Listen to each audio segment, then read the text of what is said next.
Hello दोस्तों, अस्सलाम वालेकुम। कैसे हैं आप लोग? उम्मीद करता हूं सब खैरियत से होंगे। दोस्तों, आज हम ऐसे मुल्क की सैर करने जा रहे हैं जो तारीख और दिलचस्प मकामात से भरा हुआ है, जिसने अपने पिछले कुछ सालों में इतनी तरक्की की कि अब इसका मुकाबला यूरोप से किया जा रहा है। जी हाँ, हम आज आपको तुर्की की सैर करवाने जा रहे हैं। तुर्की का ज्यादातर हिस्सा किस जजीरे पर आता है? इस मुल्क को मानने वालों का कौन सा मजहब है? इस्तांबुल का पुराना नाम क्या था? तुर्की पर 100 साल पाबंदी क्यों और कब लगाई गई? तुर्की जाने में कितना खर्चा आता है? तुर्की के कौन कौन से मकामात दुनिया देखने जाती है? और इसके अलावा बहुत सी दिलचस्प मालूमात इस वीडियो में आपको बताएंगे। नए आने वाले दोस्तों से गुजारिश है कि चैनल को सब्सक्राइब और लाइक कर दें ताकि आपको हमारी इंफॉर्मेटिव वीडियोस मिलती रहें। आइए वीडियो का बाकायदा आगाज करते हैं। मौजूद दोस्तों, कहा जाता है कि तूफान नौ के बाद जिंदगी की शुरुआत तुर्की की सरजमीन से हुई। ये खित्ता दुनिया में आबाद होने वाले कदीम तरीन खित्तों में से एक खित्ता है। इसका ज्यादातर हिस्सा एनातोलिया नामी जजीरे पर आता है। ये जजीरा कदीम तरीन जजीरों में से एक है। तुर्की की तारीख देखी जाए तो यूनानी बादशाह सिकंदर आजम ने 334 कबल मसीह में इसको फतह किया। सिकंदर आजम की वफात के बाद इसके जानशीन इसको संभाल न सके और आहिस्ता आहिस्ता इस सल्तनत के टुकड़े हो गए। इसके बाद आर्मेनिया ने भी यहाँ हुकूमत की और ये सल्तनत हजरत ईसा अलैहिस्सलाम के भी दौर में मौजूद थी। इसलिए तुर्की में क्रिश्चियन मजहब भी बहुत ज्यादा है। रोमन ने भी ज्यादातर यहाँ हुकूमत की और इसके अलावा शाम, उर्दन और मिस्र पर भी रोमन का कब्जा था। 330 ईस्वी में रोमन बादशाह कस्तस-3 ने ईसाईयत को कबूल कर लिया और इस हिस्से में ईसाई मजहब को सरकारी मजहब का दर्जा दे दिया। दोस्तों, रोमन बादशाह कुस्तुनतुनिया की बुनियाद रखने वाला पहला शख्स था और इसी के नाम से इसका नाम कुस्तुनतुनिया रखा गया। इसका पुराना नाम बेज़ंतीन था और आज के दौर में इसको इस्तांबुल के नाम से जाना जाता है। इस्तांबुल दुनिया का वाहिद शहर है जो 2 हिस्सों में आता है। इस शहर का कुछ हिस्सा यूरोप और कुछ हिस्सा एशिया में आता है। तुर्की में 83,000 मसाजिद हैं और पूरी दुनिया में इनकी मसाजिद की तामीर में बहुत अहमियत है। तुर्की के 5 शहर ऐसे हैं जिनकी आबादी 5 लाख से ज्यादा है और 50 के करीब ऐसे शहर हैं जिनकी आबादी 1 लाख से ज्यादा है। इस सल्तनत में रोमन्स की काफी अरसा हुकूमत के बाद उस्मानिया सल्तनत का आगाज हुआ। ये सल्तनत 12वीं सदी ईसवी में शुरू हुई और इस सल्तनत की खातिर मुसलमानों ने बहुत कुर्बानियां दी। इस सल्तनत ने तकरीबन 630 साल तक हुकूमत की। 16वीं और 17वीं सदी में सल्तनत उस्मानिया का अरूज था और ये सल्तनत उस वक्त दुनिया की सबसे बड़ी सल्तनत थी। 1922 में इस अजीम सल्तनत को तुर्की की पार्लियामेंट ने खत्म कर दिया। फिर एक ऐसा मुआहदा किया गया जिससे तुर्की 100 साल पाबंदियों की जद में आ गया। इस मुआहदे की बहुत सी वजूहात थीं, जिसमें से एक पहली जंगे अजीम में जर्मनी का साथ देना और जर्मनी का हार जाना था। मुआहदा 4 जुलाई 1923 को किया गया। ये मगरिबी मुमालिक की एक साजिश थी जिसमें वो कामयाब हो गए। एक रिपोर्ट के मुताबिक इस मुआहदे में सल्तनत उस्मानिया का खात्मा और वक्त के बादशाह का जिला वतन भी शामिल था। इस मुआहदे में ये भी शामिल था कि तुर्की अपने ही मुल्क से ऑयल नहीं निकाल सकता। इसके अलावा फास्फोरस का समंदर जो तुर्की को लगता था, वहाँ से गुजरने वाला किसी भी मुल्क का बहरी जहाज टैक्स अदा नहीं करेगा।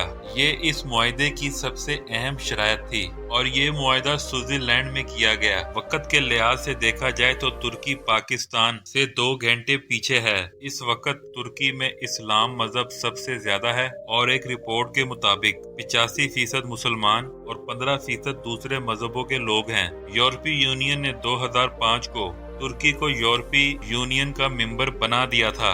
इस वक्त तुर्की के 81 सूबे हैं और सबसे बड़ा सूबा इस्तांबुल है, जिसकी आबादी 1 करोड़ 6 लाख के करीब है। तुर्की का दारुल हुकूमत अंकारा है। इसकी आबादी तकरीबन 56 लाख के करीब है। ये तुर्की का दूसरा सबसे बड़ा शहर है। तुर्की दुनिया के 10 बड़े सियाहती मुल्कों में शामिल है। इस वक्त तुर्की के एक एक कोने पर आपको विजिटर्स मिलेंगे। एक ऐसा म्यूजियम जो पूरे दुनिया में हाया सूफिया के नाम से जाना जाता था, उसको सदर तैयब उर्दगान के दौरे हुकूमत में 85 साल बाद मस्जिद की हैसियत से दोबारा नवाजा गया। आया सूफिया में 1100 साल तक मसीहों की इबादत गाह भी रह चुकी है। इस जगह पर विजिटर्स बहुत आते हैं। तुर्की की सरहदें 8 मुल्कों से लगती हैं। इनमें से जॉर्जिया, आर्मेनिया, अजरबैजान, इराक, शाम, मेडिटेरियन सी, यूनान, बल्गेरिया और बहर अस्वद से जाकर मिलती हैं। इनकी कौमी जुबान तुर्किश है। ये रकबे के लिहाज से 37वां सबसे बड़ा मुल्क है। तुर्की की कुल आबादी 8,74,97,312 लोगों पर मुश्तमिल है। यहाँ के रहने वाले लोग लिबरल हैं, यानी मजहबी भी हैं और अयाश परस्त भी। तुर्की सिर्फ टूरिस्ट से 60 अरब डॉलर कमाता है। अगर हम बात करें तुर्की के शहर कैपाडोकिया की, तो ये एक अजूबे से कम नहीं है।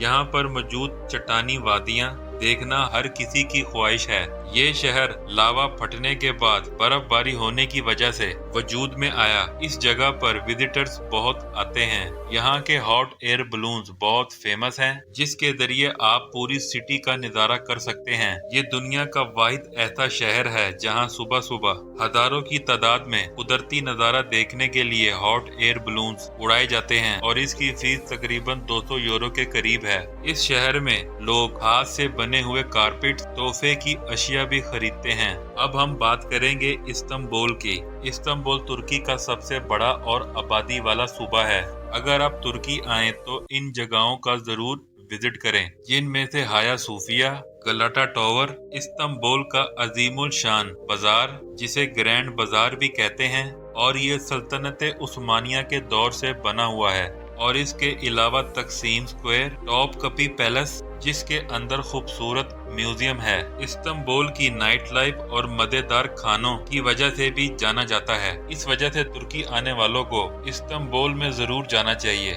इस्तांबुल में क्रूज भी सयाहों की दिलचस्पी का मरकज है। इस क्रूज में सफर करके आप इस्तांबुल की स्काईलाइन का दिलकश नजारा कर सकते हैं। अब हम आपको बताते हैं पमकाले की, जिसका तुर्की में मतलब है कपास का किला। ये इलाका हैरत अंगेज और दूसरी दुनिया का मंजर पेश करता है। ये सफेद छतें कुदरती पानी से बनती हैं। इन बर्फ के पहाड़ों पर गर्म पानी के चश्मे हैं और विजिटर्स इसमें नहाते भी हैं। अगर हम बात करें एनातोलिया की, तो तुर्की के बहरा रूम के साहिल पर वाक़या एनातोलिया एक दिलकश शहर है जो तारीख और सकाफत का मंजर पेश करता है। एनातोलिया के साहिल और फेरोजी पानी और खूबसूरत पहाड़ों की वजह से मशहूर है। इस शहर में विजिटर्स जो ज्यादा मकामात देखते हैं उनमें रोमन बंदरगाह, हडेरियन गेट, ओल्ड टाउन ऑफ कलेसिया जो उस्मानी दौर के दिलचस्प इमारतों से भरा हुआ है। यहाँ एक म्यूजियम भी है जहाँ उस्मानिया दौर के